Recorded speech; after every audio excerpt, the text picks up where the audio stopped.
Le but de la mission, c'est qu'après, il y ait zéro rouille. Un pourcentage de zéro rouille sur la cabine. Zéro!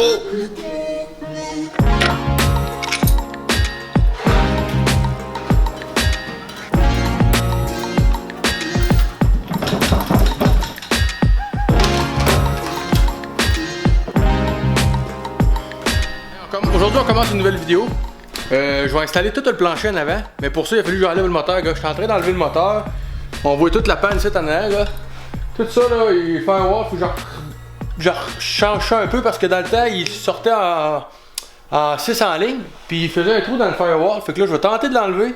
On enlève les deux pannes. On fait tout le devant du plancher. On règle ça aujourd'hui. C'est parti. Mais avant, il faut que je finisse de démancher mon moteur. Puis on fait du ménage. On commence.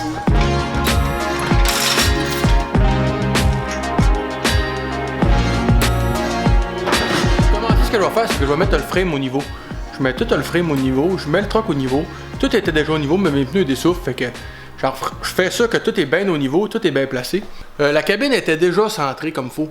Donc là, je vais la rechecker pour être sûr qu'elle est bien centrée. Ensuite de ça, je vais serrer les supports de moteur de cabine arrière.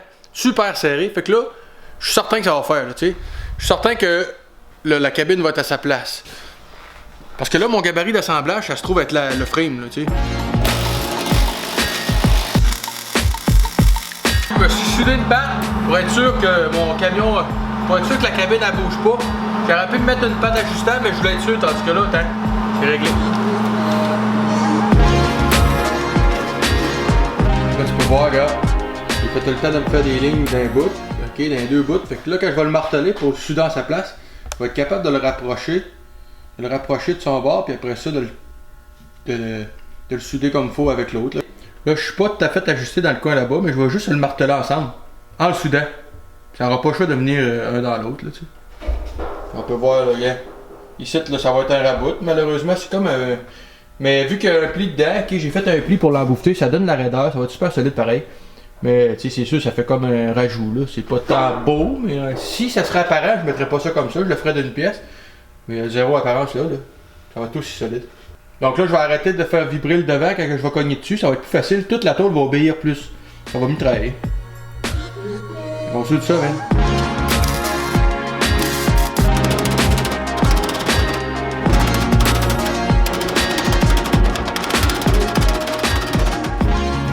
Bon, avant de changer cette pièce-là, avant de mettre mon support de cabine, le plancher, pis tout, faut que je change ça. Il n'y a rien de bon à faire avec ça, fait que je vais changer ce morceau-là. Là. J'ai pas le choix. C'est trop rouillé. Je démancherai pas tout ça. Je vais juste le dessouder. Puis je vais me coller après. Parce que là, on peut rien faire avec ça, man. Après ça, on va être bon de travailler sur du solide.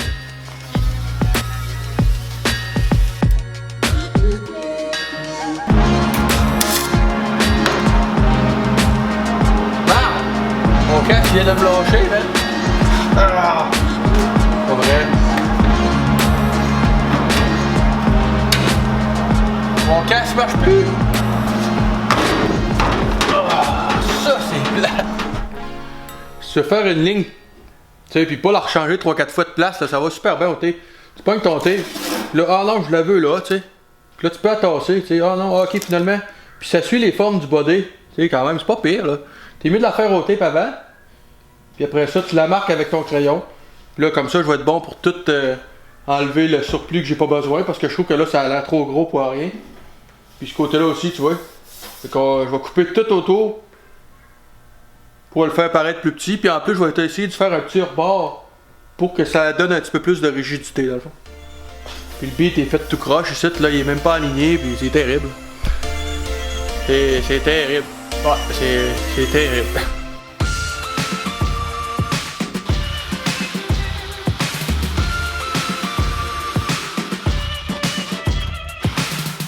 Donc là, on a la place du support. Ok, le support, il va aller là. Là, je vais faire une ligne.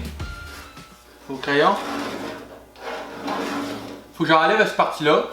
On n'a pas le choix, le steering, il va là. Puis là, je vais faire un beat. Puis je vais essayer de...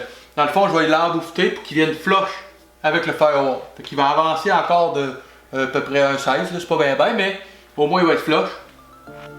Ensuite, je vais pouvoir mettre la panne par l'autre bord.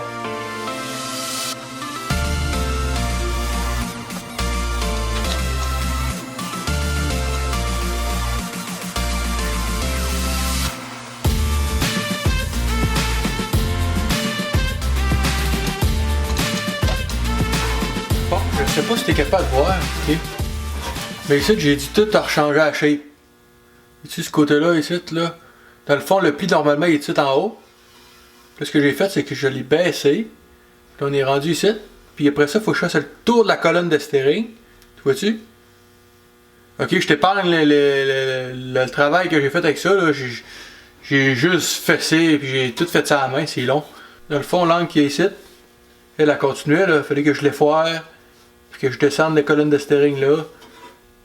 Et dans le fond, ce que j'ai fait, c'est que j'ai pris le matériel ici, puis je l'ai étiré un peu, puis j'ai réussi à aller me faire une lèvre ici qui va faire le tour. Là. Fait que là, moi, je vais souder de l'autre côté, puis ça, c'est pas apparent. Je vais souder ça en bouchon, bien sûr, pour éviter que ça déchire. Là, j'ai tout enlevé la peinture tout le tour pour être sûr que je vais être capable de souder dessus. Mais là, il y a quelque chose qui marche pas. C'est que ça d'origine, ça c'est plié par en dedans. Puis là, ça a l'air cheap, là, tu sais. Puis en plus, ça n'a pas vraiment de corps. Donc là, je vais tout le plier en dedans. Tout à la main, ok? Donc là, j'utilise le bout de cette mandrin-là. Puis j'accote mon bord de toast sur le bord. Je fesse dessus. Par en bas. Toc, toc, toc. Mais au petit marteau comme ça. Puis ça va l'étirer. Tranquillement, puis ça va se placer, puis je vais être bon faire un tour au complet. En tout cas, j'espère là. Fait que je fais juste utiliser le bout de ça, puis je vais cogner dessus pour l'étirer tranquillement. Ça va être long. Là.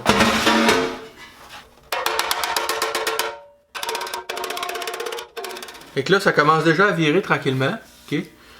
Ici, le rayon, il va étirer. À force de frapper dessus, il va étirer, puis il va descendre tranquillement. Là. Je vais faire un premier tour, puis un deuxième tour, puis à un moment donné, je vais l'avoir.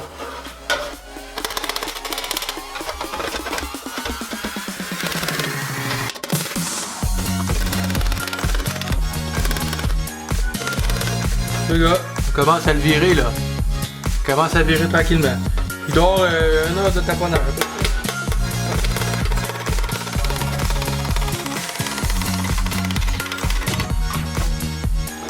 Je peux aussi y aller d'une autre façon, ok? Ce que je fais, c'est que je pousse avec l'autre bord, puis je frappe ici, en dedans.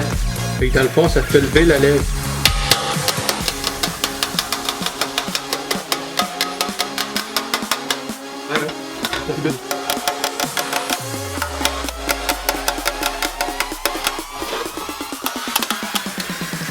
Tu peux voir que le trou il est rendu rentré par en dedans là. Il me reste encore un petit peu de tapocheur à faire là, pour le rentrer un peu. Là, je vais le sabler parce que là, il a l'air tout magané à cause que la peinture a décollé. Mais c'est pas pire pour vrai. Ça a bien d'allure. Ça a moins l'air cheap. Ça fait plus original là, tu sais.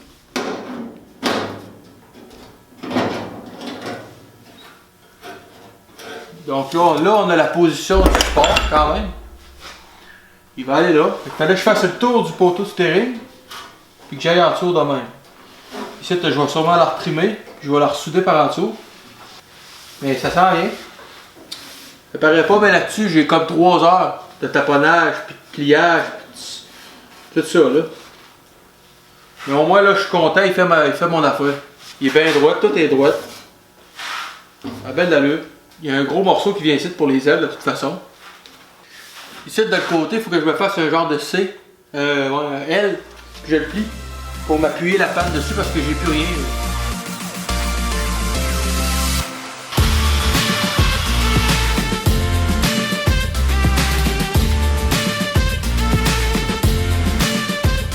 J'ai pas de place pour souder dans le fond ici. La panne est plate, tu sais. Fait qu'il faut que je me fasse une genre de lèvre, ou ce que je pourrais appeler. Là. Fait que là, je me suis plié une tour de 90, puis je l'ai carrément moulé pour qu'elle fasse ça. Donc là, je vais être capable d'accoter ma panne dessus puis souder, tu sais. Là, je vais faire des trous pour être capable de la souder en place. Il va peut-être falloir que je bosse un peu vers l'intérieur cette partie-là, parce que ça accote pas super bien, mais ça va être parfait. Fait des trous! On fait des trous! Ah, il est tard, là. C'est tout le temps tard. C'est ça qui arrive. Et puis de casse électronique. Tu sais, j'ai une vitre gold. Au lieu de voir vert, je vois bleu. C'est correct. En étant là, j'ai commandé mon casque. J'ai plus de casque électronique, puis je suis même pas habitué, ça va super mal. On se gâte. On se gâte à ça, man. On se gâte à ça. Oh boy.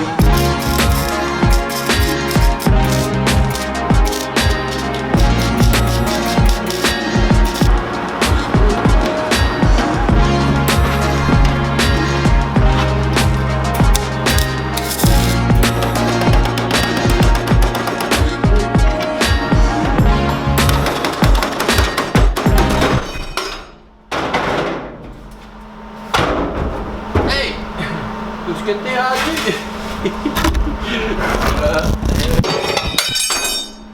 Si tu verrais comment tu fais qu'elle tombe, là, pas de bon sens.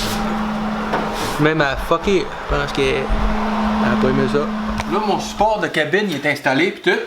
Là, ici, tu vois-tu, là? La pédale à gaz, elle va ici. Là, j'ai deux choix. Soit que je coupe, puis je remonte un petit peu la pédale à gaz, ou soit que j'essaye de faire étirer celle-là pour que ça vienne égal en dessous aussi.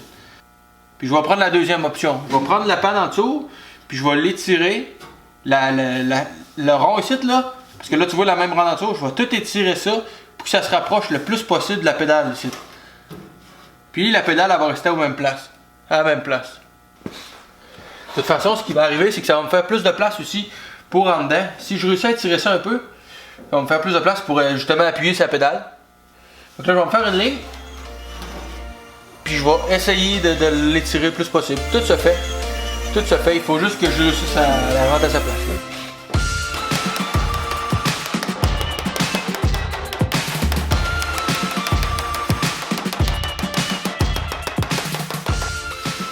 Je vais continuer à tapoter là-dessus. Puis là, en même temps, je vais l'étirer un peu.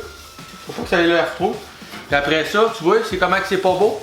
Après ça, je vais juste le passer dans la roue anglaise pour le mettre plus beau, c'est tout. Tiens, on se rapproche. Je me rapproche un peu là.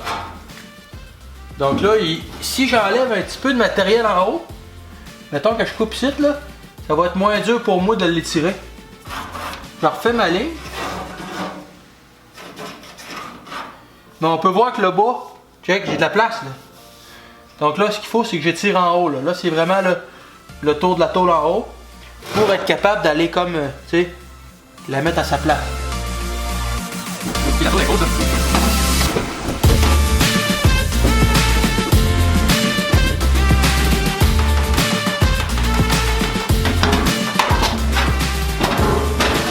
Fait que là, on peut voir que ça l'a étiré pas mal. Là, ce qu'il faut que je fasse, c'est que je tasse ce pli-là un petit peu par ici. Là, je vais commencer à le plier un peu par ici. Je vais aller le poker au marteau là-bas. Fait que ça n'aura pas le choix de faire sortir ça.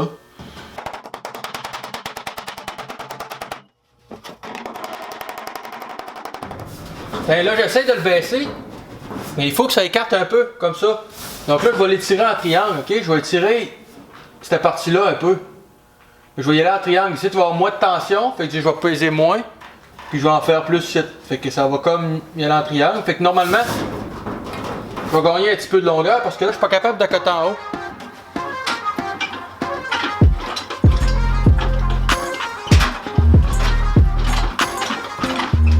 Rendu à l'étape de faire des trous, ça veut dire que ça s'en vient, t'es en veille de souder. On se sent moins fier un peu quand on installe un morceau qui était déjà fait. C'est plus genre, j'ai enfin réussi à fitter cette cochonnerie là. Mais ça fait un gros, ça push un gros trou là, quand même, c'est gros. Fait que c'est au moins ça. Là, faut que j'enlève les bavures avant de souder. Là, je m'en allais souder, je le fais à mon frais, mais faut que j'enlève toutes les bavures. Mais ça s'en vient, ça s'en vient.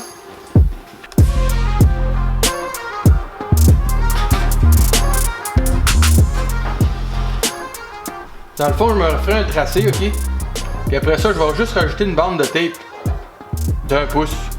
Fait que ça va me donner ma lip d'1 pouce de plus.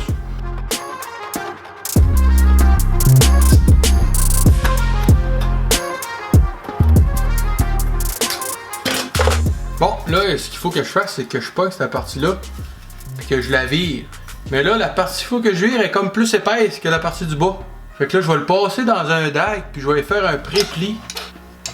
Parce que normalement, je le rentrais, puis je le forcerai en montant, puis j'essaierai de le virer, mais là, je serai pas bon. Parce que j'ai pas de pogne pour le monter, tu sais. Donc là, je vais faire un pré-pli avec 2 dagues. Après ça, je le cogne au marteau. En tout cas, ça se peut que ça marche pas très bien. Puis en le pliant, il faut que je l'étire, tu sais. Ça aurait mieux été si je m'aurais laissé plus long, puis j'aurais eu de quoi à forcer en montant. Là. Puis la lip que là, t'essayes de garder ça à 1 pouce. Là, je suis trop épais, mais j'ai pas le choix si je vais aller chercher le fond, le bord de la panne pour être capable de me souder après. C'est ça qui est malheureux.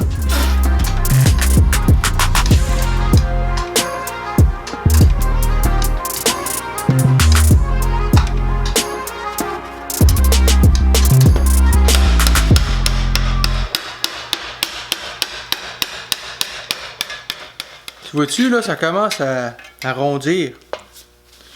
Ici, dans le coin, là. Là, on voit que la pièce est ronde, là. Donc là, je vais aller l'étirer. Pour essayer de la remettre droite. Il faut qu'elle soit droite, elle, là, à la fin, là. On manque de longueur. Fait que je m'en vais l'étirer sur le shrinker, puis je reviens.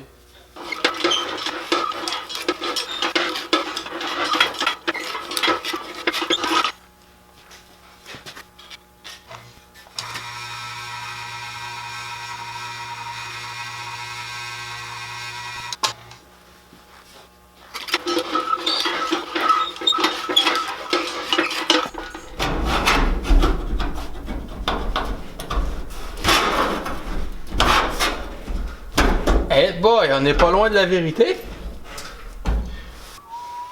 Un petit peu d'ajustement pour là. Quand tu soudes des tôles comme ça, il faut pas qu'il y ait d'espace entre les deux. Il faut absolument que ça ait bien collé, ok? C'est important. Sinon, ça se sauve. Quand tu vas souder, ça va se sauver. Puis en plus, il va y avoir un espace entre les deux tôles, tu sais, c'est pas bon. Pour les rapprocher, ok, oui, le cléco il fonctionne. Mais quand il y a de la tension un peu, puis comme là, le support en dessous, il est comme plus épais, il est dur à lécher. Je suis pas capable de rapprocher ma tôle. Je veux pas trop frapper pour la bosser. Donc les metal screws, les vis auto-perçantes comme ça, ok? C'est la meilleure affaire. Tu visses ta vis, puis ça rapproche les tôles ensemble, ça n'a pas le choix, là. Puis tu soudes autour, puis après, tu ressoudes ton petit trou, là, tu sais. Fait que les vis auto-perçantes, là, c'est une belle affaire.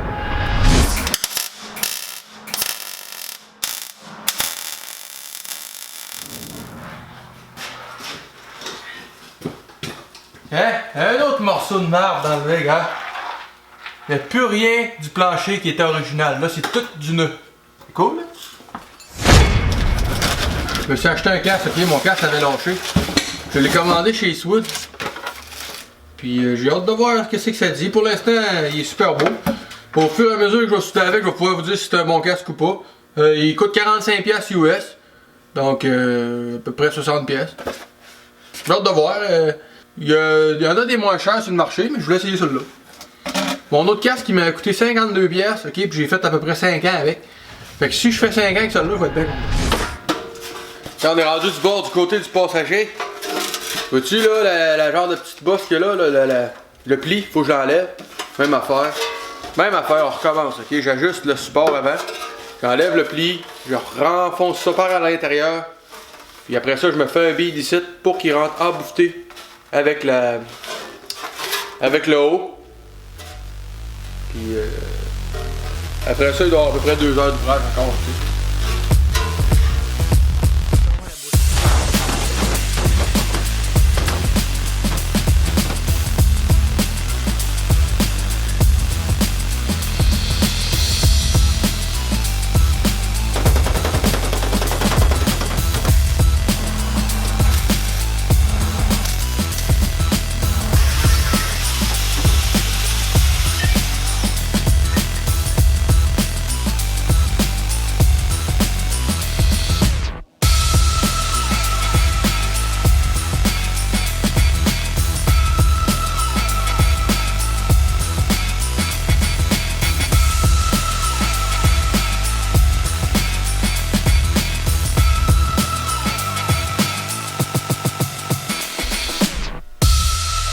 C'est une belle étape là. Là on est rendu à mettre les coins en arrière, faire les tours de porte, faire le tour de windshield, puis après ça on peinture là. Je suis full content, ok. Il y a beaucoup d'heures de travail. Là on fait du vidéo de rattrapage, ok. Je vous ai présenté une vidéo que j'ai tournée, que j'ai faite au début de l'été. Parce que comme vous pouvez voir, je suis pas en tout rendu là, ok. J'ai travaillé pareil tout l'été sur mon Suzuki de temps en temps quand j'avais le temps. Mais je faisais pas de vidéo, ok. Il faut que je prenne un break l'été. J'ai pas le choix, je donne un break à ma famille. Mes enfants sont tannés de me voir travailler là-dedans. Faut absolument que je laisse souffler la famille et que je fasse d'autres choses. Okay. C'est pour ça que l'été, oublie ça, on fait pas de vidéos. On recommence là, on recommence la 3e saison d'Axius Garage, ok? Je suis full content. J'ai commencé en décembre 2017, puis mes saisons, ils démarrent à la fin de l'été comme ça, fait que c'est cool. La prochaine vidéo, vous allez voir la façon que j'ai installé mon windshield. Sur mon Facebook, j'avais marqué à un moment donné, voulez-vous savoir la façon qu'on installe le caoutchouc avec une technique, puis tout ça. Je vais vous montrer comment on fait ça. Hey, merci d'être là, je suis full content de recommencer. Puis on continue, man, c'est tout. On continue tranquillement, pas vite. Je vais refaire marcher les réseaux sociaux, là, Facebook, Instagram, toutes ces patentes-là. Hey, merci d'être là, on continue, puis c'est tout, man. Ciao! Je suis full content pour vrai. Ça me manquait de faire des vidéos, je suis content de vous revoir. On redécolle ça tranquillement, ok? Je vais tenter de vous faire des vidéos environ 2 semaines, 3 semaines, comme je faisais avant. L'année passée, vous n'avez pas vu, ok? Mais moi, en vrai, je travaille dans l'armée, ok? Je suis dans force. Puis l'année passée, j'ai été parti 3 mois. 3 mois, puis j'ai essayé de pas trop vous le faire sentir. C'est tough, pareil, c'est tough. Mais c'est ça, man. Ça fait partie de ma vie, ça. Fait que c'est parti, man. Bye bye!